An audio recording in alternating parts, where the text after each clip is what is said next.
نام بھی بے مثال ہے۔ خدا نے نام محمد عطا اپنے پیغمبر کو کیا ہے، یہ نام کتنا اعلیٰ ہے۔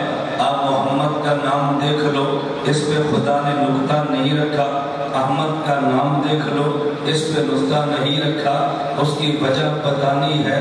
میرا پیغمبر بے نقط ہے، میرا پیغمبر بے عیب ہے، میرا پیغمبر بے مثال ہے۔ جس طرح اللہ کی ذات بے نقط ہے، محمد بے نقط ہے۔ اللہ بے عیب ہے، میرا محمد بے عیب ہے۔ جس طرح اللہ پاک ہے، میرا محمد بھی پاک ہے۔ لفظ پاک پہ عقیدہ سمجھے۔ میں نے عرض کیا تھا میں نے مسلک پہ بات کرنی ہے، لفظ محمد پہ بات سمجھے۔ جب ہم پاک کہتے ہیں، اللہ کی ذات کو بھی پاک کہتے ہیں، حضور کی ذات کو بھی پاک کہتے ہیں، صحابہ کو بھی پاک کہتے ہیں۔ لفظ پاک ایک ہے لیکن معنی جدا جدا ہے۔ جب اللہ کو پاک کہیں تو معنی الگ ہے، نبی کو پاک کہیں تو معنی الگ ہے، صحابی کو پاک کہیں تو معنی الگ ہے۔ اللہ کے پاک ہونے کا مطلب یہ ہے اللہ مخلوق کی صفات سے پاک ہے، اور جب نبی کو پاک کہیں تو مطلب یہ ہے نبی جو کہ مخلوق ہے، اس میں مخلوق والی صفات بھی ہیں، لیکن جو صرف مخلوق میں عیب بنے نبی اس سے پاک ہے۔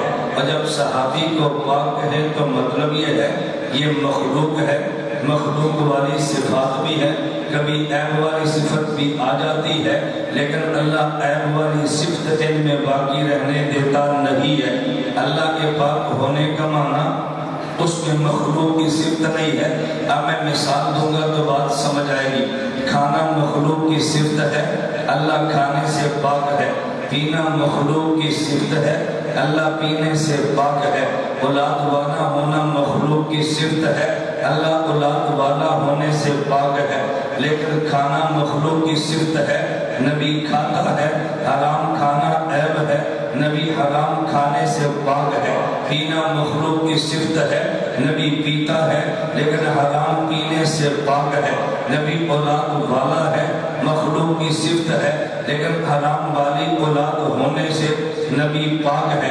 صحابی بھی پاک ہے، ان میں صفت کھانے کی بھی ہے، حرام بھی ہو سکتا ہے، لیکن اللہ اس کو باقی رہنے دیتا نہیں ہے، بالآخر اسے ختم کر دیتے ہیں۔ صحابی میں ایسی صفت آ جاتی ہے جو مخلوق میں عیب شمار ہو، لیکن اللہ صحابی کے نام اعمال میں اسے رہنے دیتا نہیں ہے۔ تو چونکہ تینوں کے معنی الگ تھے، تینوں کے لیے لفظ بھی الگ ہے۔ جب اللہ کو پاک کہے تو لفظ سبحان بولتے ہیں، جب نبی کو پاک کہے تو لفظ معصوم بولتے ہیں، اور جب صحابی کو پاک کہے تو لفظ محفوظ بولتے ہیں۔ جب اللہ کو پاک کہے تو لفظ سبحان بولتے ہیں، نبی کو پاک کہے تو لفظ معصوم بولتے ہیں، اور جب صحابی کو پاک کہے تو لفظ محفوظ بولتے ہیں۔